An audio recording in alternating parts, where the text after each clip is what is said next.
Environmentalists promised us that if we kept driving SUVs and refused to recycle, that it would get several degrees warmer. Well, I kept my end of the bargain, but as you can see from around me, the environmentalists didn't keep their word.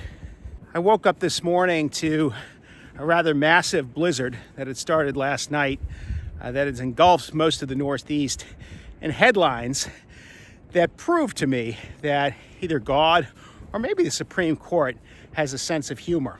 The Supreme Court has decided to hear a case, an appeal from ExxonMobil and a refinery. They were sued by the city of Boulder and by the county of Boulder for what is called climate accountability. It sounds more to me like a shakedown, but maybe that's a euphemism for shakedown, climate accountability. And I thought it was ironic. I get up shoveling this morning, and it's not just well over a foot. It's really heavy snow, and tomorrow it's going to expand. We may have 2 feet of snow here, and certain people are talking about global warming and all that kind of thing. I'm not one of those people that's going to jump out in the middle of the winter and say, aha, it's cold. This proves that there's no global warming. It bothers me when the global warming people, when it's 95-degree days, say, this proves our theory. But what I am going to say is that, this was sort of bad timing for the global warming people. The mayor of Boulder, he had a statement in response to all this. Let me just read it to you. He said, local communities are living with the mounting costs of climate change. The Supreme Court should affirm Colorado's right to hold these companies accountable for the harm they have caused Colorado. Well, I don't know how you can calibrate that. I don't know how you can scientifically gauge whether these companies have harmed Colorado, how much money that is. It's just the whole premise of it is very silly. That's why I say it's kind of like a shakedown. The shakedown element is sort of one of the reasons why I have suspicions about the global warming agenda. If you look at the Green New Deal that AOC introduced a few years ago, there were aspects of it that talked about having pre-kindergarten universal child care for all, universal health care for all. In other words, these were like socialist cons that they've been pushing for a long time. They certainly predate any mania over climate change or global warming. And here they are in this Green New Deal. In other words, it has really very little to do with climate change. It's almost like if the shoe were on the other foot, and if it were people on the right pushing climate change, and they said, we're going to introduce a bill to solve it all, and we're going to cut taxes on the rich, and we're going to make it mandatory that every household have a firearm, and we are going to ban abortion. I think people on the left would be a little bit skeptical of their scheme. It's one of the reasons why people on the right are so skeptical of any of these legislative fixes of climate change. I'm not really skeptical of the science that kind of undergirds the whole global warming movement. I mean, if you put enough CO2 or any sort of greenhouse gases into the environment, you're going to heat it up. Now, how do I know this? Well, we know this. You look at another planet. You don't have to look at Earth.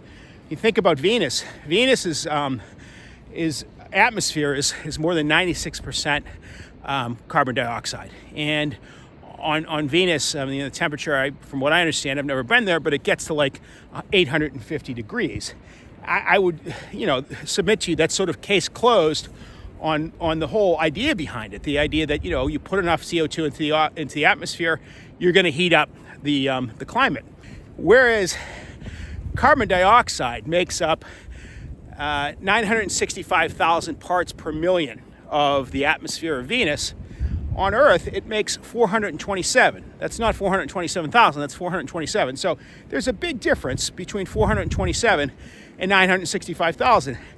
Obviously, there are other influences on climate here on Earth, to include things like volcanoes, to include sunspots and solar winds, the currents on Earth, both in terms of the air currents, the wind currents. There's all sorts of things that influence climate. I'm not all that concerned about 427 parts per million. I don't know that influences climate all that much. And for the people that tout global warming or climate change, I have news for them. The climate has always been changing. In fact, if you look 100 million years ago, the average temperature on Earth was between like 80 or 90 degrees Fahrenheit. It's something in the high 50s now. And so there were times in the course of this planet's history where it was a lot warmer than it is now. You look 50 million years ago, they found alligator fossils on Baffin Island. You know where Baffin Island is? It's up in the Arctic Circle. In other words, this is sort of evidence that times have changed. There was a graph that I saw in one of the science journals that had about 500 million years of what they think is the Earth's climate. We're actually living in one of the more colder periods during that time. I don't think it's the coldest, but it's one of the more colder periods. It's below average. And so the whole idea that the climate is warming up or that it's cooling, I mean, that's what they said in the 1970s, that it was cooling. It's kind of a silly idea. The Earth, I mean, every year around the time of April, there's sort of a global warming that lasts 6 months, at least if you live in the Northern Hemisphere. And then, let's say in October or so, there's a global cooling that lasts 6 months. Well, that doesn't just happen annually. It also happens over the course of millennia. And that's something that's been a constant. And I think the left, almost in kind of a witch doctorish way, has used climate change, which is a given, on very primitive people to make them think that the world is going to end. Do you remember that program In Search Of back in the 1970s? It was sort of like there's a lot of those programs now on the History Channel. Well, there was an episode that, Leonard Nimoy was the host, and he talked about the possibility of a coming ice age, of global cooling. And that wasn't just something that was limited to, a show like In Search Of, which, I think they talked about Bigfoot and the Bermuda Triangle. So they talked about a lot of kooky ideas, but it was mainstream publications. You probably come across some of this. Newsweek, they had a headline, The Cooling World. They talked about fundamental changes in the world's weather, and they talked about a solution, maybe covering the polar ice cap with soot to make it melt faster, because they needed a warmer world, not a more cooling one. Time got into the act. They had a headline, Another Ice Age. They talked about telltale signs are everywhere about global cooling. They went on to say, man, too, may be somewhat responsible for the cooling trend. This is in the mid-1970s. So this is 1974 for Time, 75 for Newsweek. I think around the same time for the Leonard Nimoy program. And what was called the Manchester Guardian, they had a headline, Spy Satellites Show New Ice Age is Coming Fast. So it wasn't just crackpot TV shows, which were kind of fun when you were a little kid. I used to watch In Search Of, and I thought it was a great deal of fun. As an adult, I find it very silly. But it wasn't just those kind of programs, but it was mainstream publications like the Boston Globe and the New York Times that were touting this theory in the early to mid-1970s. Now, you get to the mid-1980s, the establishment media is talking from, a very different sheet of music. It's not global cooling, it's global warming. And that lasted for like 20 years. And at a certain point, they started to talk about climate change. And like I said earlier, that's the one constant. There's always climate change. And they even have an answer for why we have these kind of snowstorms. I saw an article the other day, I think it was in the Boston Globe, explaining why it is we still get these big snowstorms. It would strike me as mental gymnastics, as kind of some of the reasoning that they used. But, it would seem that if the world really were cooling by the amount that were warming by the amount that they'd say, that we wouldn't be getting near record snowfall. Here in central Massachusetts, I think we've had 60 inches so far. This is prior to the storm. After the storm, it's going to be above 80. I believe the record for my area, central Massachusetts, is around 120, give or take a few inches, something like that. So we still have at least another month. We have another month of winter, and more than that, another month and a half, probably more than that, maybe, of snowfall. And so we may reach 120. It would seem to be unlikely that if you really had significant global warming, that you would also have record snowfall in a given winter.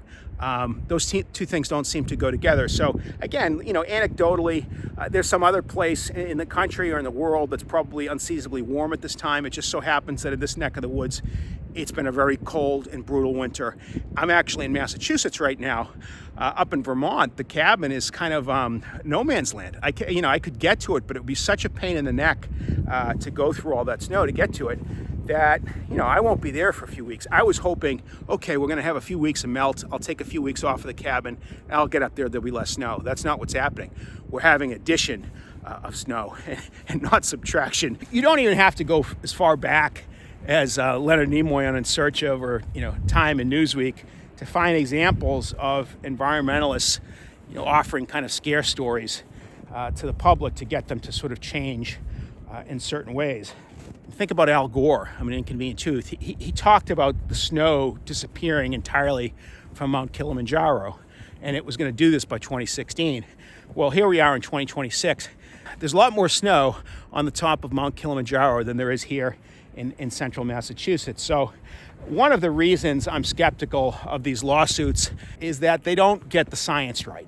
These are the same people that on the lawns have these signs that say, "In this house we believe in science," and then they'll tell you that a boy could be a girl and a girl could be a boy and all that kind of stuff.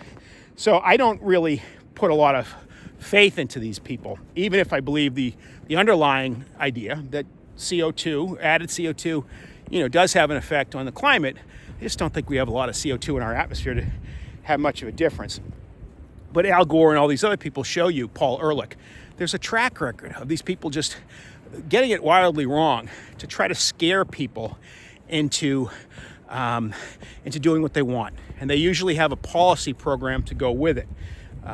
With Paul Ehrlich, he wanted widespread, birth control and measures even beyond that to keep the population down. He wrote that book, The Population Bomb, and he said that hundreds of millions of people are going to starve to death. And he wrote that in, I think, 1968. Well, it didn't happen. We have more food than we've ever had. Al Gore made these predictions. It didn't happen. And they all have a very compelling set of reasons behind these alarmist books or documentaries like An Inconvenient Truth. And the reasoning is essentially this: do what I want you to do, or we're all going to die. That's pretty compelling.